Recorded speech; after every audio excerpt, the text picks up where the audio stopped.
د اختر پورس کم کارونه کول پکار دي. نو د اختر پورس ځینې کارونه چې کم دی هغه سنت او ځینې مستحب دي. فقهای کرامو یو څو کارونه په سنتو کې شمار کړي دي. د دې څیزونو له خیال وساتئ. په دې کې نمبر 1 عیدګاه ته د تللو نه مخکې خوږ څیز خوړل. چې هر څیز پخوا زمانه کې خو کجورې وغیره وي، اوس خو دغه نعمتونه زیات شوي دي. که تا منچې وخوړلی و، که حلوا شریفه دې وخوړله، او د قرنګې که راسګولې دې وخوړی، که زلوبۍ دې وخوړی، هر خوږ څیز دا خوراک پکار دی. خو بهتره خبره دا ده چې طاق عدد سره کجورې وخورې. دا د نبی علیه السلام نه ثابت دي او په حدیثو مبارکو کې تذکره راغلی ده. نو د وړوکي اختر په ورځ عیدګاه ته د تلو نه مخکې خوږ څیز خوړل. پوه شوې په خبره؟ نمبر 1 دغه شو. او په دې کې بهترین څیز مې درته وښودلو کجورو خوراک. هغه هم طاق عدد 3 5 9 11 دغسې حساب سره. دویم نمبر عیدګاه ته د تلو نه مخکې د مسواک استعمال. دریم نمبر غسل کول. څلورم نمبر ښایسته پاکې جامې اغوستل. پنځم نمبر خوشبو لګول. ښایسته پاکې جامې، نوې کپړې وي هم صحیح ده. که د چا نوې کپړې نوي او نه جوړې کړي نو هغه د هغه خپلو کپړو کې چې کومه ښه جوړوي او پاکه وي صفا وي، بس هغه دې واچوي، خوشبو دې ولګوي، لاړ دې شي. دغه رنګې که سرسایه ور باندې واجب وي نو د مانځه نه مخکې سرسایه ادا کوله دا سنت دي. د دې دا ادا کول د مانځه نه وړاندې سنت دي. او دا د تماویلو دا ساقط کیږي نه. پوهیږئ په خبره؟ ساقط کیږي نه. که چا مونځ نه وړاندې ادا نه کړله مانځه نه پس بیا ادا کوي. بیا بل ورسره د خپل طاقت موافق صدقه کول. صدقه بیا عام ده. خپل کور کې د خوراک سکاک تیار که، مساکینو فقراو له دې ولیږلو. د اختر مبارک ورځ ده، د خوشحالۍ ډېر خلک پکې صدقات کوي. الحمدلله غي خوراک سکاک تیار کړي، د هغوی په دسترخوانونو باندې په سوونو مساکین فقرا عذر کېږي. په دغه ورځ باندې بهترینه خبره ده. الله دې موږ تاسو ټولو ته توفیق را نصیب. که دغسې نه نو بیا د خپل وس مطابق مساکینو فقراو ته د خوراک سکاک، خدا صدقه د سرسایې نه علاوه ده. ګوره عام نفلي صدقه درته خیمه. او د قرنګې د خپل وس مطابق مسکین او فقیر ته څه پیسې وغیره لیږل. دغه رنګې عیدګاه ته پیاده تلل، د اختر مونځ په عیدګاه کې کول. عیدګاه ته په یوه لاره تلل او په بله لار راتلل. ها که بله لار نه وه بس واپس هم په هغه لار باندې راتلی شي. بیا عیدګاه ته رسېدلو سره تکبیرات ویل بندوله. تکبیرات چې په لاره باندې ځې نو وی به الله اکبر الله اکبر، لا اله الا الله والله اکبر، الله اکبر ولله الحمد. پکار دی چې دا ویلی شي ځان سره. په لار روانې خو کوشش کوه د لارې په ښي سیډ باندې. ګوره زموږ اکثر مسلمانان، ما ډېر ښه خلک چې لوی دعوې کوي، ځان ته غاټ دینداره وي، اکثر چې وګورو د لارې په ګس طرف روانې. نو د لارې په ښي طرف باندې تلل سنت دي. ستا چې کم ښی لاس دی دې سیډ باندې تلل، دا سنت طریقه ده. واعظ او نصیحت او خطبې ته غوږ نیوله دام د اختر د ورځې د آدابو نه دي. روره زمونږ او ستاسو خلک اکثر چې امام نیت تړي نو دغه ټیم له ځان راورسي، نه مسله ووري نه مسلې ته غوږ کېږدي. نو چې نه دی واورېد او نه دی ورته غوږ کېښود او نه دی یاده کړله نو بیا عمل به کم ځای نه راشي. چې په یو څیز ستا علم وي نو عمل کول به اسان وي، چې په یو څیز ستا ته علم نشته عمل پې کم ځای نه کې.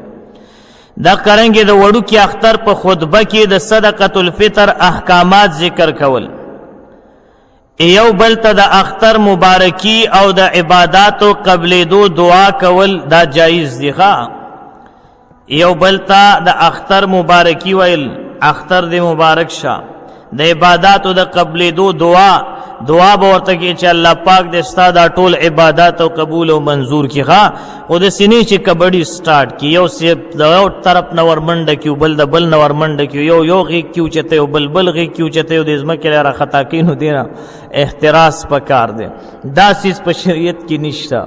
زمونږ استادو خلک چې کم دی بعضې پکې 11,000 لین وي، نو هغه دا کارونه کوي. پوهېږې په خبره غرمشت شروع کی نه دی، غرمشتو نه ځان ساتل پکار. باقی په دې باندې خوشحالي دا بالکل جایز ده.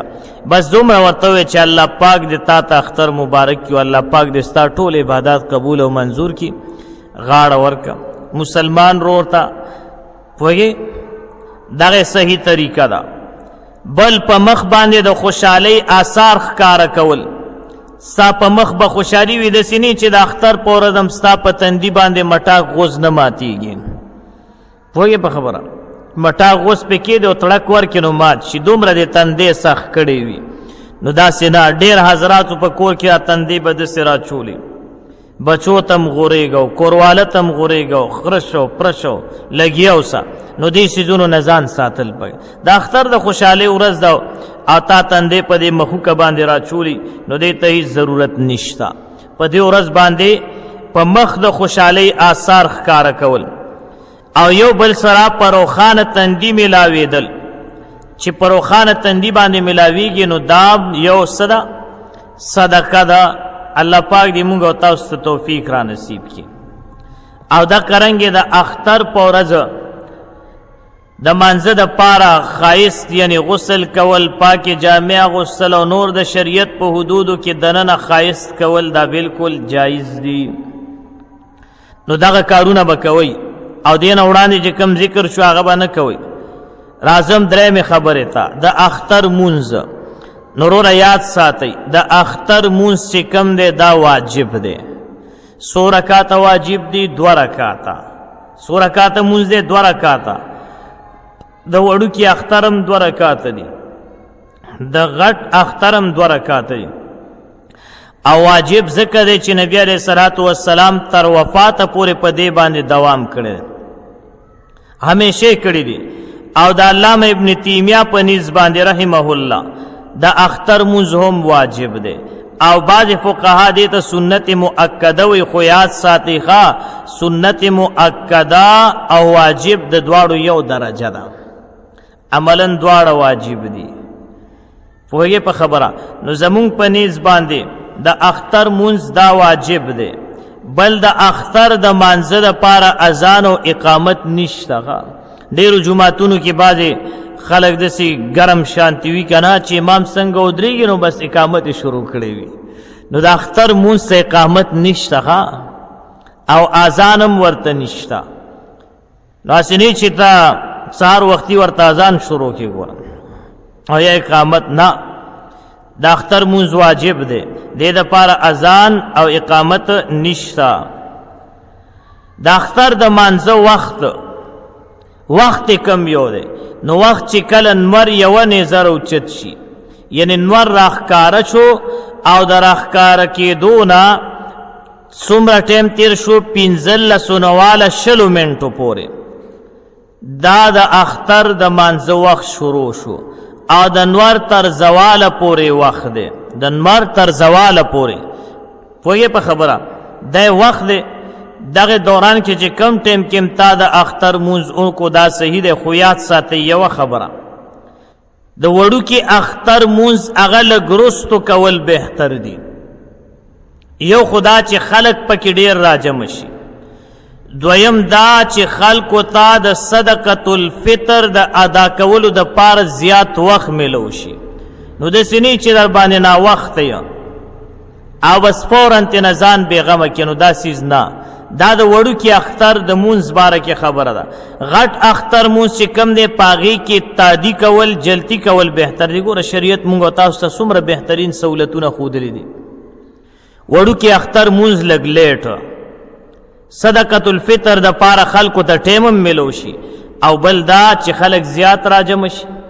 غټ اختر چې کم دی چون کې هغه پسې شاته قربانی دا نو سړی بیا قربانی کې سہولت پیدا شي چې مونږ په وخت باندې وشي باقی ټیم هم دغه ټیم نه دی تر زواله پورې چې دې ټیم کې دی خو کم ټیم کې دی مو کو صحیح ده نه کېدو باندې د دلیل وغیره نشته که څوک دا وایي چې نه بالکل کېږي خو لیکن خبره د اولا او د غیر اولا ده نو وړوکي اختر مونځ لږ لیټ د غټ اختر مونځ کې تادي کول پکار دي نو دا 2 رکعاته مونځ دي ښه څو رکعاته 2 رکعاته نیت چې تاپ د کس او د زړه ارادې ته نیت ویلې کېږي په دې نیت چې ترالی بس دا صحیح ده ها که په ژبه دې ورسره وویل نو دا یو مستحب عمل دی پوهېږې په خبره په ژبه باندې ورسره ویل مستحب عمل نیت کوم د زړه د اخلاصه 2 رکعاته واجب مونځ کوم د دې وړوکي اختر په دې حاضر وخت په دې حاضر امام پسې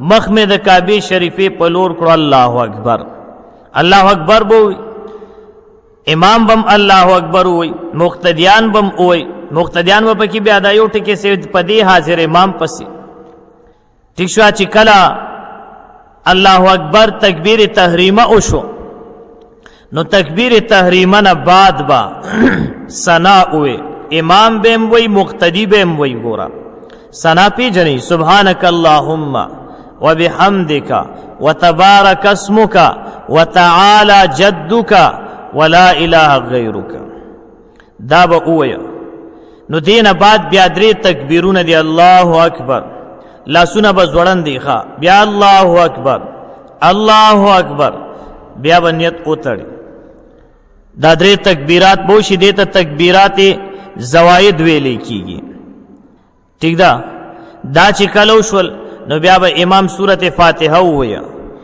سورت بم وویا اول رکعت به شي بیا دا غینه بعد 2 رکعت نو 2 رکعت کې چې کله فاتحه هم اوي سورت هم اوي او بیا زی ستا رکوع تزین او رکوع نه وړاندې بیا 3 تکبیرونه دي نو دا 3 واړه تکبیرات به بیا ووي او څلورم تکبیر به ووي رکوع ته بلاړ شي بس نور بیا مغه سیمون دي عام اوقاتو کې چې مونږ تاسو مونږ کو نو دا اختر مونږ چې کلو شي د مانځنه پس دعا دا مستحب عمل دی په کار د چې وشي او که چاو نکړله ګناهګاري ګینا پوهېږې په خبره او پاتې شوه د اختر د خطبې نه بعد دعا کول نو دا مسله اختلافیه ده بعض علما وایي چې بالکل نه ده پکار او بعض علما وایي که وشوه نو څه پروا نه کوي بهرحال دغه طریقه شوه د اختر د مونځ یو خو حکم بیان شو چې دا واجب دی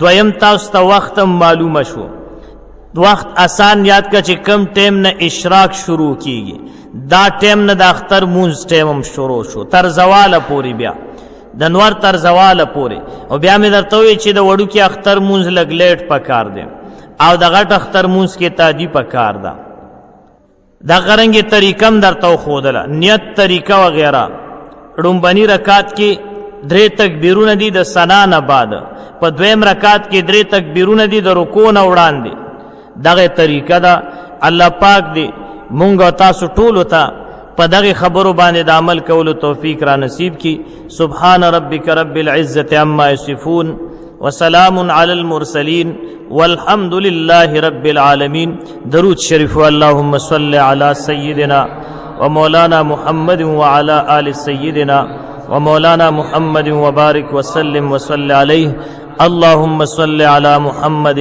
عبدك ورسولك وصل على المؤمنين والمؤمنات والمسلمين والمسلمات